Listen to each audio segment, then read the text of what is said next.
ఎందరో ఉద్దండులు తమకు సీటు రాలేదని పరేషాన్ అవుతున్న నేపథ్యంలో యువ నాయకురాలు గుంటూరు ఈస్ట్ సీటును నూరు ఫాతిమా పొందారు. సీటు లభించినా సీనియర్ల సహకారం ఉంటుందా? ప్రస్తుత పరిణామాలు ఏ విధంగా ఉన్నాయి? నిజంగానే తన తండ్రి ఆధ్వర్యంలో గుంటూరు ఈస్ట్ అభివృద్ధి జరగలేదా? గుంటూరు సీటు తనకి ఇవ్వటంలో ఆంతర్యం ఏంటి అన్న చర్చ జరుగుతోంది. గుంటూరు వైసీపీ ఎమ్మెల్యే అభ్యర్థి నూరు ఫాతిమాతో మా ప్రతినిధి Ramakrishna face to face. Guntur లిస్టులో అభ్యర్థిగా పేరున్నటువంటి నూరు ఫాతిమా గారు మనతో పాటు ఉన్నారు.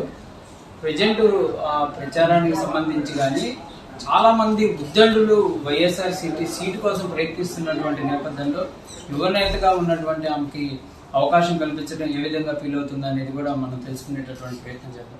చెప్పండి, అనేక మంది సీనియర్లు సీట్ వస్తుందా రాదా అనే విధంగా పార్టీ మారాలా ఉండాలా అనే దాంట్లో కూడా సందిగ్ధంలో ఉన్నటువంటి పరిస్థితుల్లో కొత్తగా వచ్చినటువంటి మీకు అవకాశం కల్పించడం జరిగింది. ఏ విధంగా ఫీల్ అవుతుంది? అందరికీ నమస్తే అండి.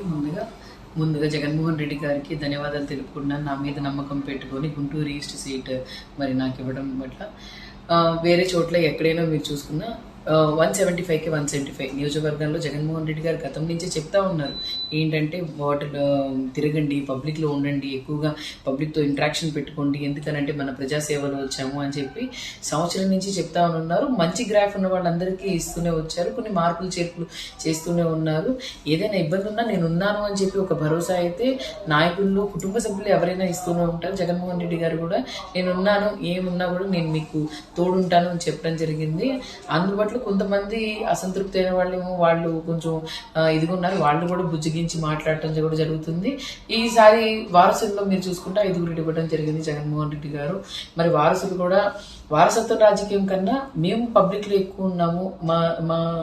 మా తండ్రి గారు ఎప్పుడు నిరంతరం ప్రజల్లో ఉంటూ ప్రజల సేవ చేస్తూ వాళ్ళకి అందుబాటులో ఉంటూ, జగన్మోహన్ రెడ్డి గారు కోరుకున్నది అదే, అందుబాటులో ఉండాలి, ప్రజానికానికి తోడు ఉండాలి, ఏ సమస్య ఉన్నా తీర్చే విధంగా ఉండాలి అని చెప్పి నాయకుడు జగన్మోహన్ రెడ్డి గారు చెప్పే విధంగా మేము కూడా ఇప్పుడు ఒకటికి ఇద్దరయ్యాము. ఒకళ్ళు కాదు, నాన్నగారు ముసటన చేస్తూ ఉన్నారు, ఒకవైపు నుంచి నేను కూడా ప్రజల సమస్యలు తెలుసుకుంటా ఉన్నాను, టెక్నికల్ గా ఏమైనా ఇష్యూస్ అంటే సాల్వ్ చేస్తున్నాము. అందుకోసం జగన్మోహన్ రెడ్డి గారు మా మీద నమ్మకం పెట్టుకున్నారు. స్ట్రాంగెస్ట్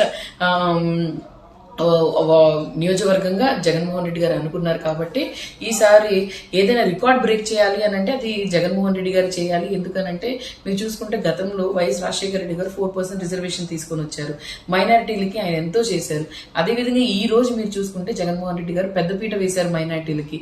దాంట్లో భాగంగా ఈ రోజు మరి ఒక మైనారిటీ మహిళ నాకు అవకాశం ఇవ్వటం, ఇప్పుడు దాకా ఉమ్మడి రాష్ట్రంలో ఎవరు కూడా మరి ఉన్న దాఖలానే లేదు. జగన్మోహన్ రెడ్డి గారు అవకాశం ఇచ్చారు. ఆ నమ్మకాన్ని మాత్రం కాకుండా మాత్రం మేము చూసుకుంటామండి. సార్ మేడం, ఒకసారి చూస్తే మిగిలినటువంటి నియోజకవర్గాల పక్కన పెడితే గుంటూరుకు సంబంధించి సీట్లు అనేది గతంలో చూసినా కూడా చాలా టఫ్ ఫైట్ ఉండేది, సీట్ రావడం అనేది. అట్లాంటిది ఈసారి అసలు మైనార్టీలకు కాకుండా వేరే వర్గాలకు ఇవ్వాలనే విధంగా కూడా కొంత ప్రచారం జరిగింది. మైనార్టీగా మీరు రావడం పైన ఎట్లా? చాలా సంతోషంగా ఉంది అండి. ఒక మైనారిటీకి అలాగే మైనారిటీ మహిళకి అవకాశం ఇవ్వటం మీరు అక్కడే చూడొచ్చు. జగన్మోహన్ రెడ్డి గారు ఎస్సీ ఎస్టీ బీసీ మైనారిటీలకి ఎంత ప్రాధాన్యత ఇస్తున్నారు మీకు అక్కడే కనిపిస్తుంది. మాట ఇచ్చారు అంటే మాట తప్పని నాయకుడు జగన్మోహన్ రెడ్డి గారు. ఎక్కడైనా కూడా మీరు చూసుకుంటే స్థానికంగా గ్రౌండ్ లెవెల్లో ప్రతి ఒక్కటి తీసుకెళ్లేది సీఎం గారు ఉంటారు, సీఎం గారి తర్వాత ఎమ్మెల్యేలు ఉంటారు, ఎమ్మెల్సీలు ఉంటారు, దాని తర్వాత కార్పొరేట్లు ఉంటారు, దాని తర్వాత నాయకులు ఉంటారు, కార్యకర్తలు ఉంటారు. జగన్మోహన్ రెడ్డి గారు ఎమ్మెల్యేల మీద ఎవరెవరి మీద నమ్మకం పెట్టుకున్నారు, వాళ్ళందరూ నమ్మకాన్ని ఒమ్ము కాకుండా నియోజకవర్గాన్ని అంత చక్కగా చేసుకుంటా వచ్చారు. మైనారిటీలకు మాత్రం మీరు చూసుకుంటే ఇప్పటికే 3 ప్రకటించడం జరిగింది. సెకండ్ లిస్ట్ లోనే 3 మైనారిటీలకు ఇవ్వడం జరిగింది.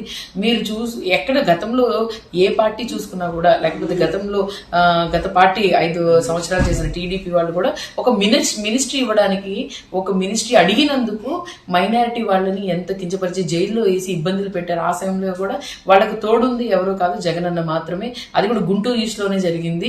మరి అలాగే ఇప్పుడు చూసుకుంటే మైనారిటీల మీద పెద్దపీట వేయడం కాదు, లేకపోతే నామినేటెడ్ నాన్ నామినేటెడ్ పదవిలే కాదు, ఇంకా నేను ఉన్నాను భరోసా అని చెప్పి మరి మహిళగా నాకు ఇవ్వడం జరిగింది.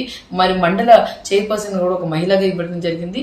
ఎక్కడైనా చూస్తే చేస్తారు, చేసి చూయిస్తారు అని మాట లేదు, నేను చేసి చూయించగలను అని చెప్పి నిరూపించారు జగనన్న.